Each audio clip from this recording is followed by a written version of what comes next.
Hello future doctors, आप सबका स्वागत है एक ऐसे चैप्टर में जो आपके मेडिकल करियर की नींव को समझने में आपकी मदद करेगा। अगर आप NEET PG के थ्रू PG सीट के लिए एम कर रहे हैं तो क्या आपने कभी सोचा है कि जिस स्टेट में आप अपना MBBS पूरा करते हैं वह आपकी पूरी जर्नी को कितना गहराई से शेप कर सकता है। यह सिर्फ एक कॉलेज चुनने का सवाल नहीं है, यह आपके फ्यूचर के लिए एक स्ट्रेटेजिक डिसीजन है। बहुत से लोग इस डिटेल को ओवरलुक कर देते हैं, लेकिन सच तो यह है कि आपका MBBS स्टेट आपकी PG एडमिशन स्ट्रेटेजी का फाउंडेशन है। यह एक ऐसा फैक्टर है जो आपके लिए कई दरवाजे खोल सकता है या फिर बंद भी कर सकता है। जिस स्टेट से आप ग्रेजुएट होते हैं वही आपकी क्रूशियल स्टेट कोटा सीट्स, जो इंडिया में सभी PG सीट्स का लगभग आधा हिस्सा है, के लिए एलिजिबिलिटी डिसाइड करता है। यानी आपकी 5 साल की मेहनत का फल काफी हद तक इसी फैसले पर निर्भर करता है। यह आपके होम स्टेट या डोमिसाइल के बारे में नहीं है, ये इस बारे में है कि आप अपनी 5 साल की ट्रेनिंग कहां इन्वेस्ट करते हैं। कई बार स्टूडेंट्स कंफ्यूज हो जाते हैं कि डोमिसाइल या जन्मस्थान मायने रखता है, लेकिन असल में MBBS स्टेट ही सबसे इंपॉर्टेंट है। इसे जल्दी समझना आपको बाद में कंफ्यूजन और रिग्रेट से बचा सकता है। सही समय पर सही जानकारी आपके लिए गेम चेंजर साबित हो सकती है। हम कोटा सिस्टम, रियल एग्जाम्पल्स और रिजर्व्ड कैटेगरीज के लिए स्पेशल कंसीडरेशंस को ब्रेक डाउन करेंगे ताकि आपको हर एंगल से क्लैरिटी मिले। इसे एक सक्सेसफुल मेडिकल करियर के लिए अपना स्ट्रेटेजिक मैप समझें। हर स्टेप, हर डिसीजन आपके फ्यूचर को शेप करता है। रूल्स को शुरू करने से पहले जानकर आप PG सक्सेस के लिए खुद को पोजीशन कर सकते हैं। No surprises, no disappointments. सही प्लानिंग से आप अपने ड्रीम ब्रांच और कॉलेज के और करीब पहुंच सकते हैं। तो चलिए इसमें डीप डाइव करते हैं और एंश्योर करते हैं कि आपकी MBBS चॉइस एक स्टेपिंग स्टोन बने, न कि स्टम्बलिंग ब्लॉक, क्योंकि सही शुरुआत ही आधी जीत है। यह समझने के लिए कि आपका MBBS स्टेट क्यों मैटर करता है, पहले हमें NEET PG सीट मैट्रिक्स की पूरी पिक्चर देखनी होगी। हर साल लाखों स्टूडेंट्स NEET PG एग्जाम देते हैं, लेकिन सीट्स लिमिटेड होती हैं। इसलिए यह जानना जरूरी है कि सीट्स कैसे बंटती हैं और आपके लिए कौन कौन से रास्ते खुलते हैं। आइए देखें कि इंडिया में PG सीट्स कैसे स्प्लिट होती है। हर स्टेट और कॉलेज का अपना रोल है और यह डायरेक्टली आपके चांस पर असर डालता है। NEET PG रिजल्ट्स के बाद सभी MD, मिसिसिपी और डिप्लोमा सीट्स को 2 मेन कैटेगरीज में डिवाइड किया जाता है, ONL इंडिया कोटा, AIQ और स्टेट कोटा। यह डिवीजन हर गवर्नमेंट कॉलेज में फॉलो होता है, जिससे हर स्टूडेंट को 2 अलग अलग प्लेटफॉर्म्स मिलते हैं।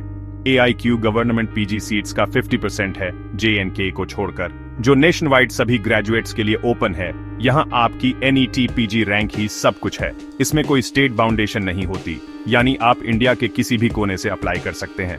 बाकी 50% स्टेट कोटा है, जो उस स्टेट की काउंसलिंग के लिए एलिजिबल स्टूडेंट्स के लिए रिजर्व्ड है। हर स्टेट का अपना प्रोसेस और कट ऑन ऑफ होता है, जिससे सीट्स की डिस्ट्रीब्यूशन और भी डायनेमिक हो जाती है। कैच ये है, स्टेट कोटा के लिए एलिजिबिलिटी इस बात पर बेस्ट है कि आपने अपना MBBS कहां से किया है, न कि आप कहां से हैं। यानी अगर आपने किसी स्टेट से MBBS किया है तो आप उसी स्टेट के कोटा के लिए एलिजिबल होते हैं, चाहे आपकी परमानेंट रेसिडेंसी कहीं भी हो। स्टेट कोटा में कॉम्पीट करना आमतौर पर कम राइवल्स और सीट पाने का बेहतर शॉट देता है, भले ही रैंक कम हो। कई बार स्टेट कोटा में कट ऑफ भी कम जाती है, जिससे आपके सिलेक्शन के चांस बढ़ जाते हैं। ये ड्यूल सिस्टम आपको 2 चांसेस देता है, एक नेशनल लेवल पर, एक स्टेट लेवल पर। दोनों के अपने फायदे और स्ट्रैटेजीज हैं और सही जानकारी से आप दोनों का फायदा उठा सकते हैं। लेकिन स्टेट अपॉर्चुनिटी को अनलॉक करने के लिए आपको एलिजिबिलिटी रूल्स को समझना होगा। हर स्टेट के अपने डॉक्यूमेंट्स और क्राइटेरिया होते हैं, जिन्हें मिस करने पर आप सीट से चूक सकते हैं। आइए इस क्रूशियल डिस्टिंक्शन को आगे एक्सप्लोर करें, ताकि आप अपने NEET PG जर्नी में कोई भी मौका मिस न करें।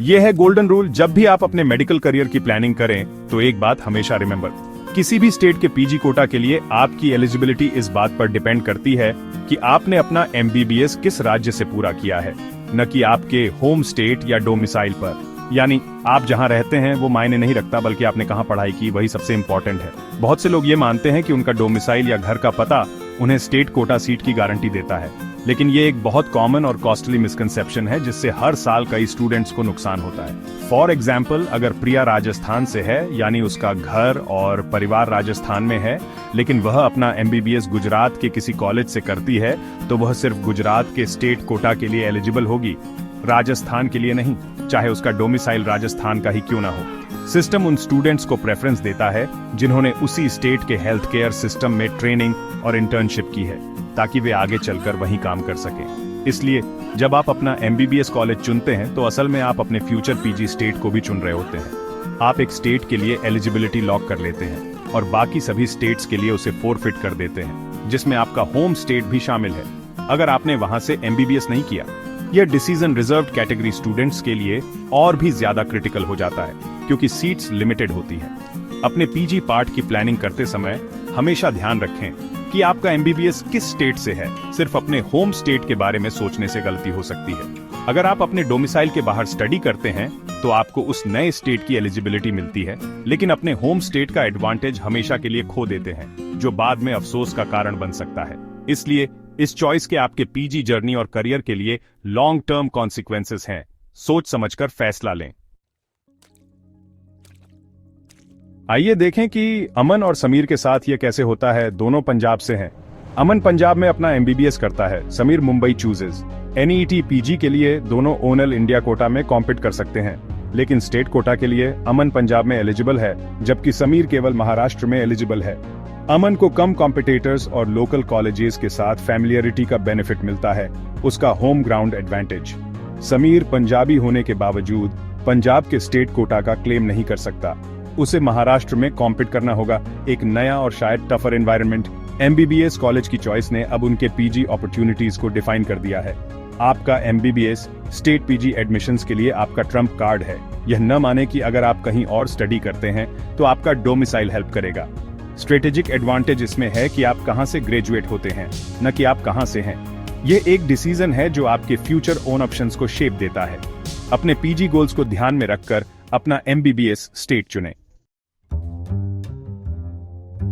ओबीसी, साउथ कैरोलिना, एसटी और ईडब्ल्यूएस स्टूडेंट्स के लिए एमबीबीएस स्टेट का डिसीजन और भी क्रूशियल है।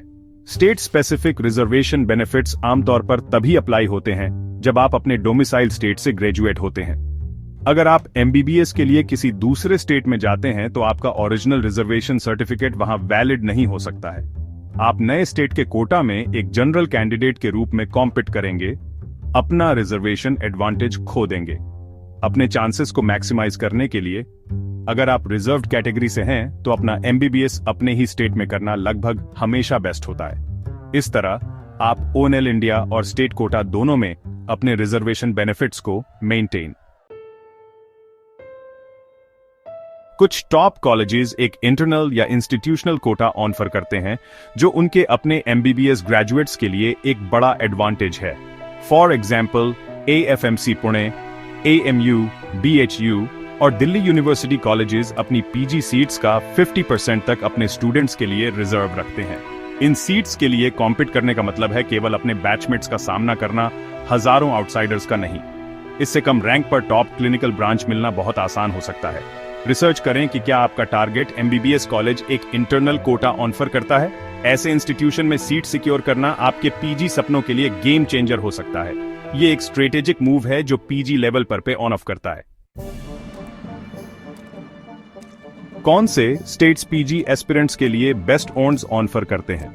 कम एमबीबीएस सीट्स लेकिन ज्यादा पीजी सीट्स वाले स्टेट्स जैसे दिल्ली, गुजरात या राजस्थान अपने ग्रेजुएट्स के लिए कम कंपेटिटिव होते हैं। दिल्ली के कॉलेजेस फॉर एग्जाम्पल में 50% इंटरनल कोटा है, जो उनके एमबीबीएस स्टूडेंट्स को एक बड़ा एज देता है। इसके विपरीत केरल और तमिलनाडु जैसे स्टेट्स में कई एमबीबीएस ग्रेजुएट्स हैं, जिससे उनके स्टेट कोटे बहुत कंपेटिटिव हो जाते हैं। यूपी में बीएचयू और एएमयू जैसे इंस्टीट्यूशंस इंटरनल कोटे ऑफर करते हैं, जिससे अपॉर्चुनिटी के आइलैंड्स बनते हैं। अपना एमबीबीएस स्टेट चुनने से पहले हमेशा UG to PG seat ratio और पिछले सालों के डेटा को चेक करें। एक फेवरेबल रेशियो कॉलेज के नाम या लोकेशन से ज्यादा आपके पीजी चांसेस को बूस्ट कर सकता है। इन नंबर्स को ध्यान में रखकर अपनी चॉइस करें। सेंट्रल यूनिवर्सिटीज और इंस्टीट्यूशंस ऑफ नेशनल इंपॉर्टेंस जैसे बीएचयू, एएमयू और दिल्ली यूनिवर्सिटी कॉलेजेस अद्वितीय एडवांटेजेस ऑफर करते हैं।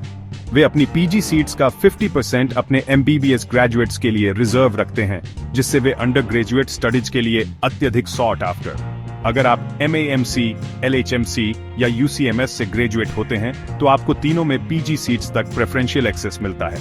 कंपटीशन आपकी यूनिवर्सिटी बैच तक लिमिटेड है, न कि पूरे स्टेट या कंट्री तक।